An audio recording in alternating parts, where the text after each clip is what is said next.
Une randonnée dans le parc national du Banco, un parcours d'une demi-journée au cœur de la nature, une visite de découverte et d'information pour la ministre française de l'écologie, du développement durable et de l'énergie. Ce site de 600 hectares de forêt primaire abrite 764 espèces d'arbres plantés et une maison de la nature.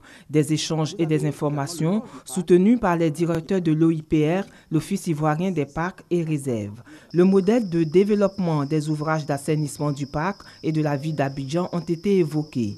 Émerveillés de constater le sérieux de la préparation des négociations de la conférence climat qui aura lieu bientôt à Paris, la présidente de la conférence des parties COP21 est optimiste.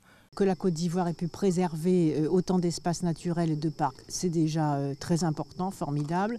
On sait malheureusement aussi que la déforestation a frappé tous les pays du monde, puisque c'est un problème maintenant mondial.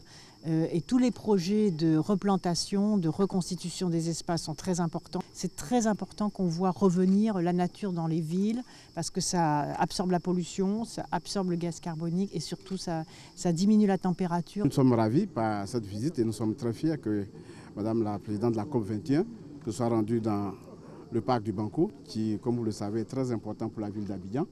Nous lui avons exposé donc la situation du parc, les services environnementaux qui se parc rend à la population, mais également aussi les difficultés et nos attentes. Les projets d'urgence à réaliser dans le parc national du Banco sont, entre autres, la réalisation de la clôture du parc, l'achèvement du barrage et des ouvrages d'assainissement. Des engagements pour la Côte d'Ivoire qui continue sa transition vers l'économie verte.